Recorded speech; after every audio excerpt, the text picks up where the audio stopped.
nga account jola ku screen yo right now tuli ku Facebook page ya mwana muwala amanyidwa nga Angela Katatumba.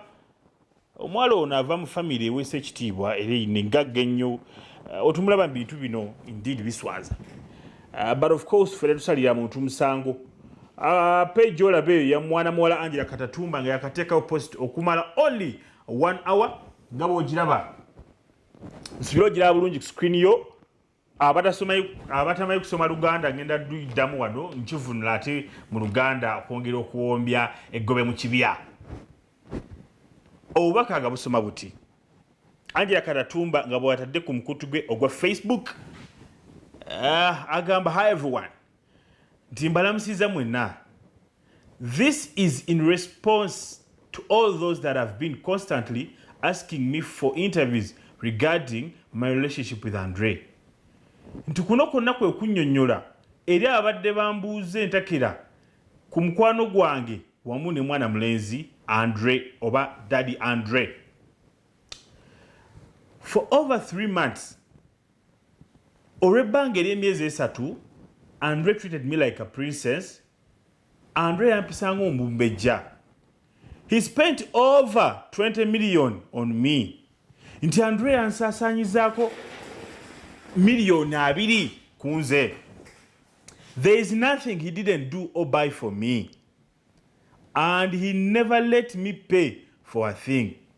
Nti teri yadde na kintu kimu kyonna kyatankolera era teyanganya kubaako na kyensasula. Ulira omukwano.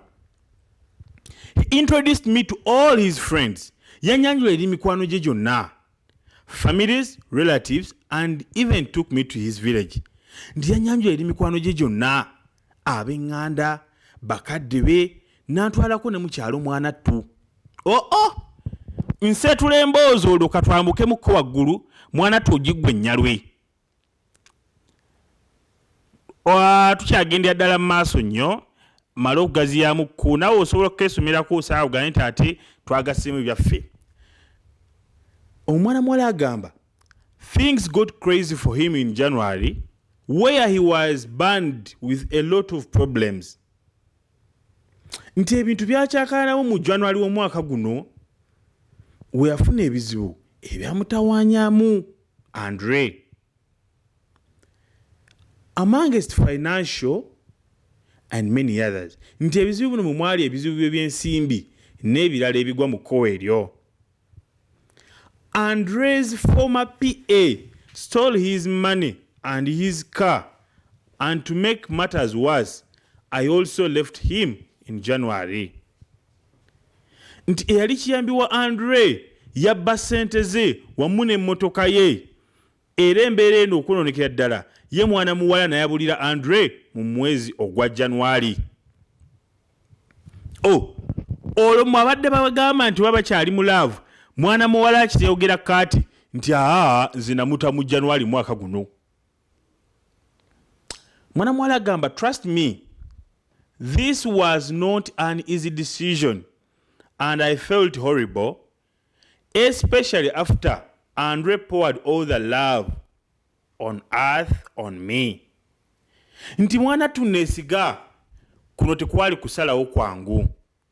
Nawulira bubi nnyo naddala nga Andre akanjira omukwano guno omututumufu n'akasente buli gye balaga mu shopping Andre asasula buli kabwe balaga ku Andre laavu amututte mikwano mbayimbi banne munaye ono ye wangi kyekimuli kyaloze ekiwunya akawoowo.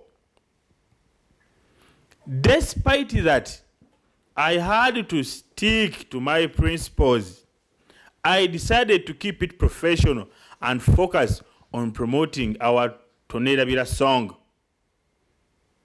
Ngagamba nti mukowa eyo nalina okubeera ku biragiro byange oba ennono zange ez'okusigala nga nterera kuba omwala ono kyageze kyali kimututta okukola ke kayimba kano akatoneerabira gye yasanga Andre ne bagwa mu mukwano.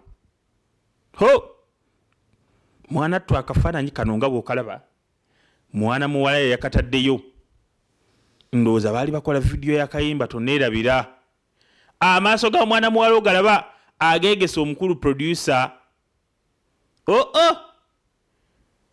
Mwana tusiirwewo obubaka buno bukyagenda ddala maaso katubufunzeemu osobola obbanga obuggwa ennyalwe